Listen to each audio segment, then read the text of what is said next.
Hello everybody, welcome back to another video. I am back today, and I don't quite know when I'll post this video. I'll probably be posting it Thursday the 24th, but I just filmed this one right after I filmed my analysis video. So, I'm going to go into my personal prediction for the Senate and why I believe it. So I'm just going to quickly fill out the safe states that are unlikely to flip. So I'm going to add in those. This won't be too long. And that looks to be about it. I'll put any more in if I remember them. And it's interesting how some states are no longer considered safe, such as South Carolina. It's pretty funny that probably a few years ago we'd totally think that was completely safe, but it isn't right now, and along with Alaska too. Okay, so let's get into this prediction. I think that Arizona will go to the Democrats, and Mark Kelly is running a very strong campaign in a state that is going more and more Democratic, where Biden is leading, and the Senate election in 2018 was decidedly Democratic. The same person who lost then is running again, and she is doing very badly in the polls. Colorado, very unpopular Republican senator that is, in a much more blue state against a very popular former governor. So I'm going to give that one to the Democrats as well. Minnesota, Amy Klobuchar was elected handily back last election, so I think that she will be elected again. Michigan, I don't think John James can, take down Peters. I think that Peters is going to take this one. Let's see. Where am I next? Alaska. I don't think that a Democrat can win the state. It's pretty Republicans, and I think that Dan Sullivan might narrowly edge us out if it gets close. Alabama, Doug Jones was honestly elected, I think, because of more people didn't vote for Roy Moore than voted for him, and there are a lot of write-in votes that I personally think decided the election instead of, votes for him. So I don't think that he can survive against a popular Republican who is currently leading a lot in the polls. And I think, honestly, that he is the Democratic Martha McSally. I actually might want to call him that. Democratic Martha McSally. I think Texas will go to the Republicans. I think it could have been closer if Julian Castro, Joaquin Castro, or Beto O'Rourke ran, but they all of them didn't, and two of them ran for president, which seemed to have lowered their popularity in the state, or maybe not in the state, but around. And I think that Beto O'Rourke would not win against him. I think that he might win in 2024. But I can get into that later, and I'll talk about him later because I actually did support him for president in 2020. Let's see. Kansas, I think this one's, I'm actually mark a toss-up, and I'll get into those later. Actually, yeah, I'll do that now because I mostly have toss-up states. So I think Montana, all the, popular former governors, Steve Bullock against Steve Daines. Bullock was ahead in a few polls before, but now Daines is edging out, barely though, edging out a victory in most of the polls. But they're all within the margin of error, so I think that it's really close right now. Same with Georgia.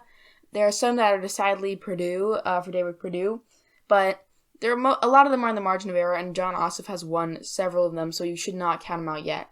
North Carolina, I think that it's more likely to lean Democratic, but it's not enough that I'm going to put it in the Democratic column.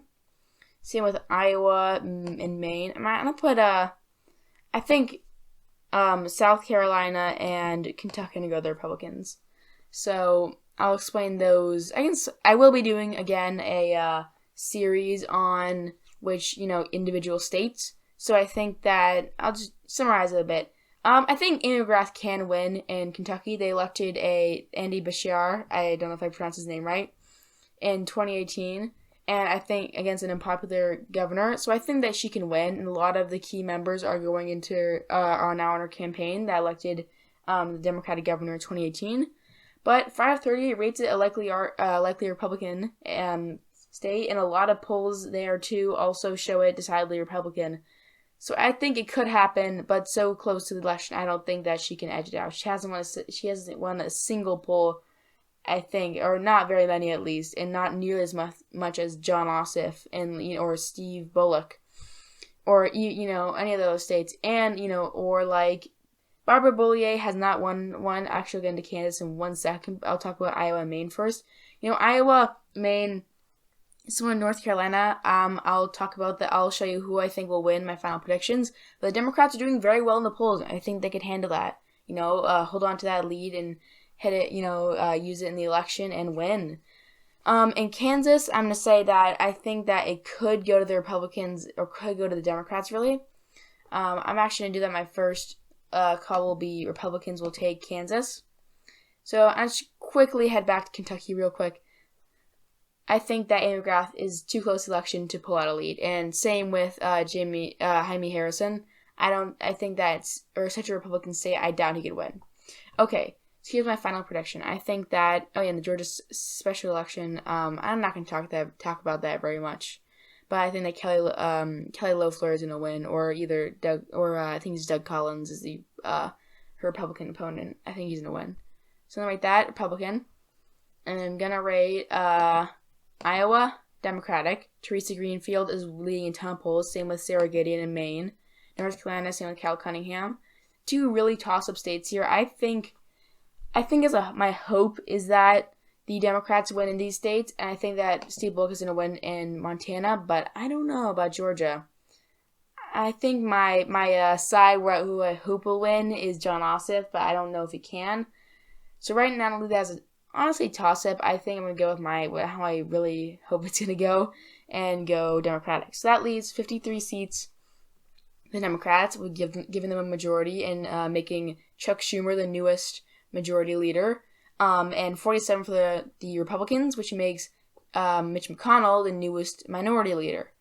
And I think the states, just to summarize one more time, the states that are most likely to flip are Kansas, South Carolina, Kentucky, and Alaska.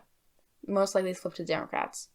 So that'll be all, folks. One last time, here is my prediction.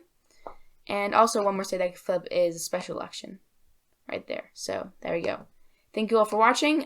Feel free to like and subscribe if you enjoyed the video. It inspires me to make more content.